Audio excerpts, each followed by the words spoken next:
తాకట్లో ఉన్న మీ బంగారాన్ని విడిపించి ఆ రోజు ఆన్లైన్ రేటుకి కొంటాం. Sharma gold company. కేంద్ర ప్రభుత్వం ఫిట్నెస్ కు సంబంధించినటువంటిది అంటే ఏటీఎస్ ఆటోమేటిక్ టెస్టింగ్ సెంటర్ ని ప్రైవేటు పరంగా అప్పగించడం వల్ల మరి ఈ రాష్ట్రంలో ఒక 3-4 జిల్లాల్లో ఈ యొక్క ఫిట్నెస్ సెంటర్ని ప్రవేశపెట్టడం జరిగింది. అయితే దానివల్ల అనేకమైనటువంటి ఇబ్బందులను ఎదుర్కోవాల్సి వస్తుంది. ఎందుకంటే ఒక కంప్యూటర్లో పెద్ద ఒక మిషనరీని తీసుకొచ్చి అందులో వెహికల్ ఎక్కిస్తుంటే ఆ టైర్లు పేలిపోవడం, అలాగే ఇంజిన్ కూడా సీజ్ అయిపోవడం కూడా సంఘటనలు జరిగినాయి. అలాగే మరి పోలీస్ వారు కూడా ప్రైవేటు ఫరం సంబంధించిన వాళ్ళని తీసుకొచ్చి సెటిల్ చేసి వాళ్ళకి నష్టపరిహారం కూడా ఇవ్వడం జరిగింది. కాబట్టి ఈవేళ మనం రాష్ట్ర ప్రభుత్వాన్ని మేము ఒకటే కోరుతున్నాం. ఎందుకంటే ఈ ఫిట్నెస్ అనేది ఆ నైపుణ్యం కలిగినటువంటి వ్యక్తులు ఎంవి ఇన్స్పెక్టర్లు, వాళ్ళు బాగా చదువుకున్నటువంటి వాళ్ళు, మరి వాహనానికి ఒక సామర్థ్యాన్ని వాళ్ళు తెలుసుకోగలిగినటువంటి వ్యక్తులు ఎంవి ఇన్స్పెక్టర్లు. అటువంటి వాళ్ళని మానేసి ప్రైవేట్ వ్యక్తులను తీసుకొచ్చి మరి ఫిట్నెస్ సెంటర్ అనేది పెట్టడం చాలా మరి బాధాకరమైన విషయం. అదే కాకుండా దీనివల్ల మేము జీవించే హక్కు కూడా మాకు భంగం కలుగుతుంది. కాబట్టి రాష్ట్ర ప్రభుత్వం వెంటనే దీని మీద చర్యలు తీసుకొని ఏదైతే పాత పద్ధతిలో ఎంవి ఇన్స్పెక్టర్లు చేసేవారో ఆ పాత పద్ధతినే కొనసాగించాలని చెప్పేసి ఈవేళ మేము డిమాండ్ చేస్తున్నాం.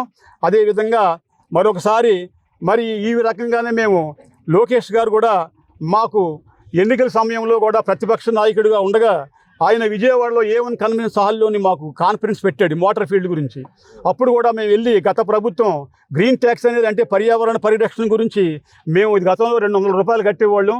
దాన్ని జగన్ గారు ప్రభుత్వం వచ్చిన తర్వాత మరి చిన్న క్యాబ్స్కి మోటార్ క్యాబ్స్కి 4,000, మ్యాక్సీ క్యాబ్కి అయితేనేమో 6,000, లారీకి వచ్చి 18,000 రూపాయలు కట్టే అటువంటి భారాన్ని గత ప్రభుత్వం మోపింది మా మీద. అయితే ఆ ప్రతిపక్ష నాయకుడిగా ఉండగా విద్యాశాఖ మంత్రి గారు మాకు హామీ ఇచ్చారు. ఆ హామీని కూడా మరి మొన్న క్యాబినెట్లో పెట్టి గ్రీన్ ట్యాక్స్కి వెసులుబాటు కూడా కల్పించడం జరిగింది. అయితే ఈవేళ మరి మేము చంద్రబాబు నాయుడు గారికి, పవన్ కళ్యాణ్ గారికి, అలాగే లోకేష్ గారికి కూడా మా అసోసియేషన్ అన్ని తరపున రవాణా రంగం నుంచి మరి కృతజ్ఞతలు తెలియపరుస్తున్నాం.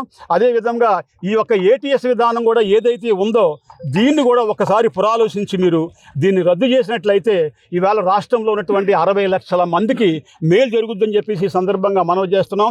అంతేకాదు మరి గతంలో కూడా మరి గత ప్రభుత్వం మాకు చాలా ప్రాబ్లమ్స్ కూడా ఫేస్ చేయవలసి వచ్చింది. మేము ఈవేళ చంద్రబాబు నాయుడు గారు కూడా ఎన్నికల మేనిఫెస్టోలోని ఆర్థిక పరిస్థితుల్లో ఉన్నటువంటి ప్రతి డ్రైవర్కి అంటే ప్రొఫెషనల్ డ్రైవర్లకి సంవత్సరానికి 15,000 రూపాయలు ఇస్తాము. అలాగే విద్యా రుణాలు, ప్రమాద బీమా, హెల్త్ ఇన్సూరెన్సు, కొత్త వెహికల్స్ తీసుకున్నట్లయితే వాళ్ళు కూడా మరి 5% ఇంట్రెస్ట్ మీద రుణాలు ఇచ్చి కొత్త వాహనాలు కూడా ఇస్తాము, 4 లక్షల సబ్సిడీ ఇస్తామని చెప్పేసి ప్రకటించారు. మరి అది కూడా ఇవాళ చంద్రబాబు నాయుడు గారిని మేము ముఖ్యమంత్రి గారిని ఒకటే కోరుతున్నాం. అది ఆ విషయం కూడా మీరు అమలు పెట్టి మాకు న్యాయం చేస్తారని చెప్పేసి కోరుకుంటున్నాం. నా పేరు ముచ్చగారి సత్యనారాయణ, రాష్ట్ర అధ్యక్షులు. కార్యాలయం వద్ద రవాణా రంగానికి సంబంధించినటువంటి కార్మికులంతా కూడా నిరసన వ్యక్తం చేయడం రావడం జరిగింది. ప్రభుత్వం తీసుకొచ్చిన ఏటీఎస్ విధానం వల్ల రానున్న కాలంలో రవాణా కార్మికులు చాలా ఇబ్బందులు పడే పరిస్థితుంది. ఒక వ్యక్తికి అనారోగ్యం గురైనప్పుడు ఏ విధంగా స్కానింగ్ చేస్తారో ఆ విధంగా రానున్న కాలంలో ప్రతి వెహికల్కి స్కానింగ్ చేసి ఆర్టీఓ చేయాల్సిన పని వాళ్ళు ప్రైవేట్ సంస్థలకు అప్పచెప్పారు.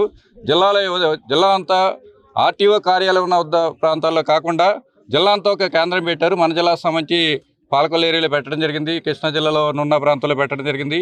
ఈ విధంగా జిల్లా అంతా కలిసి ఒక ప్రాంతంలో పెట్టడం ద్వారా చలానా కట్టిన తర్వాత అతని టైం పీరియడ్లో ఈ వెహికల్లో సంబంధించి ఏది లేకపోయినా సరే రానున్న కాలంలో ఇబ్బంది కూడా పరిస్థితుంది. దీనివల్ల కార్మికులు చాలా వ్యయ ప్రయాసాలు కానివ్వండి అలాగే నష్టపోయే పరిస్థితుంది. ఏ చిన్న వ్యత్యాసం ఉన్నప్పుడు కూడా దానివల్ల రవాణా రెన్యువల్ కాయని పరిస్థితుంది. కాబట్టి ఇది చాలా ప్రమాదకరం ఉంది. కాబట్టి దీన్ని మేము సిఐటి తరఫున కూడా తీవ్రంగా వ్యతిరేకిస్తున్నాం. దీన్ని ఉపసంహరించుకోవాల్సిందిగా కోరుతూ ఆర్టీఓ ఆఫీసుల్లోనే ఇది రెన్యువల్ చేసే పరిస్థితి ఉండాలని చెప్పి మేము కోరుతున్నాం.